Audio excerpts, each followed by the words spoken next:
Hey Narrowboat lovers! So I cut my hair again last night, but I still look distinctly scruffy. Never mind. Anyway, obviously you're all here back with me this week to find out about the insurance.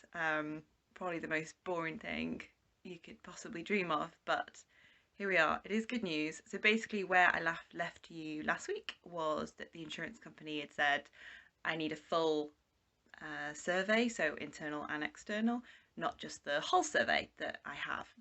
So basically, I gave them a ring on the Monday. So they emailed me on the Friday. So I rang them on the Monday and they explained that this is a new thing. So they said that their company last year, because of COVID, and I'm assuming because loads of people are getting boats and then scuttling them, I don't know, that they decided that they were going to request all new boats registered with them that if they were over a certain age, so over 30 years, which my boat is, I think I told you, 1981 was built. So for all boats over a certain age, they were going to require a full survey, not just the hull, which was their previous requirement.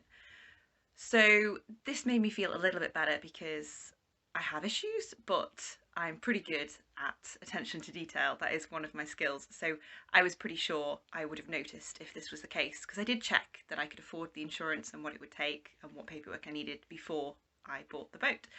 So I've been looking at this boat and a lot of boats for quite a long time. So when I looked at the insurance rules, I knew I had the paperwork. But of course, now the rules have changed. So there's a lesson for everybody. Check the day before you buy the boat that the insurance requirements haven't changed. So basically, this company said they couldn't insure me and they don't do third party. So I rung a different insurance company and they were happy to insure me third party, which is the requirement for a boat license if you didn't already know. So to have a boat in the water on the inland waterways, you need the River and Canal Trust license. But to have the license, you need to be insured, third party minimum. So the boat is now insured, third party. It's booked in for a full survey. I thought we'll just go the whole hog. The insurance company said I could just top up with the whole survey. I could just get the internal done, but it's fine. Let's just get a refresh and then I'll know, if anything needs doing on the whole. It wasn't that old. If I was buying the boat from someone I didn't know, so don't take this as advice. If I didn't know the owners, I would have got a full survey done before I bought it. But because it was quite extensively overplated in 2018, so it was very recently done, and the survey, the overplating was done in 2008. The survey in 2018 said that it was effectively a new hull and it was in really good condition. And the previous owners were friends of mine, so we have a lot of trust and they are still involved in helping me sort of get to grips with the boat. So if you're buying a boat from scratch, get a full survey anyway before you buy the boat. So anyway, where was I? Gone off on a complete tangent there. You're going to be so bored of this. So it's booked in for a full survey at the time when it's coming out for its blacking in May. So hopefully I'll be able to get some footage of both the survey and the blacking, but we'll see. So panic over, everything is fine, and yeah, boat's great. So the other thing I wanted to discuss, I do have some footage of the boat, I swear, stay with me, was about the first video I did, the tour of the boat. So I had a lovely comment from Steve Price and I thought I was going to talk about this anyway, but then I've just responded to the comments. I thought, great, do you know, I'll do the video now and put it after the insurance fun. So the eagle-eyed among you will have noticed I talked about a defunct immersion heater is what I think I called it. I since discovered, I went back to the boat this week. I took my dad who hadn't seen the boat before, so later on he's the one videoing me. He won't be on camera, but he's the one videoing me. And we were talking about the heating system and I'd put the heating on and I realised the tank was hot. So it's clearly not defunct, but however, this is more complicated than it seems. So it is a calorifier of sorts.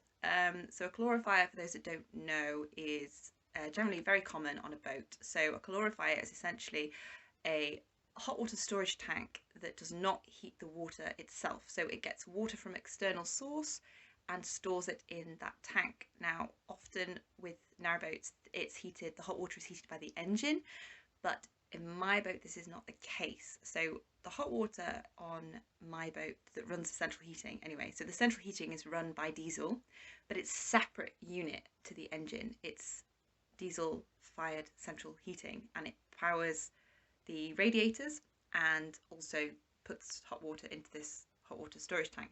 However, it's not technically a calorifier, as it does have a heating unit. It has an electrical heating unit, which is called an immersion heater. If you're in a house with a regular boiler, you'll have a boiler that does the central heating, and you'll have a hot water tank that stores the water. And often with that, there's an immersion heater, so it works a bit like a kettle, and it's usually on top. So the electrical unit's on top, and that heats the hot water as well. So it's a quicker way of getting hot water.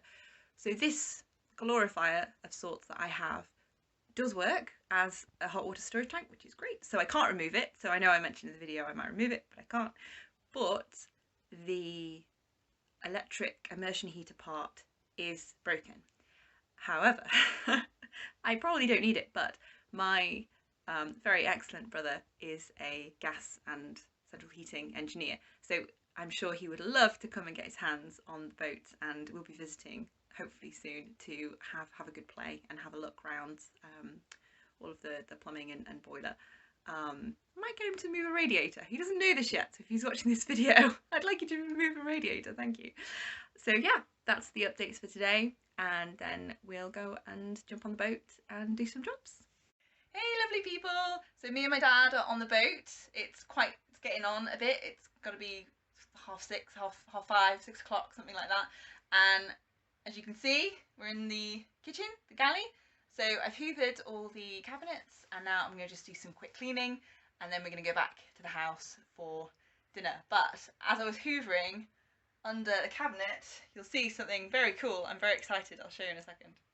So under the stairs, I found a lock key, which makes me think of adventures, and my hammer, which is obviously every boater's best tool. So you'll use this to tighten your weed hatch, and I'll show you that on another video, and you'll also use it to hammer in your pins when you're mooring. So very important. I'm going to put them in the cabinet where everything important lives, which is full of bits that I don't actually know what they do yet. So, but anyway, we're going to clean some cabinets. So I won't obviously show you how to clean cabinets, but this is the job for this evening, and then yeah, we'll do something else tomorrow. So we're just about to shut up the boat for a couple of days, so I've just been doing some more cleaning, and I'm going to check under the engine bay hatches again here, because again we had some awful weather. It rained loads again, and when I came last night there was tons of just standing water on the back, so I'm just going to check this, and hopefully it won't need pumping out again, otherwise I'll be back here tomorrow. So we'll have a look.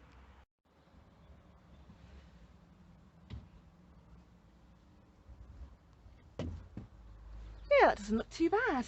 Got a bit of water here, but then it looks kind of dry over there, so it looks about the same as it did a couple of days ago, so that's good news. And the bilge pump still works and is on auto, so we're good.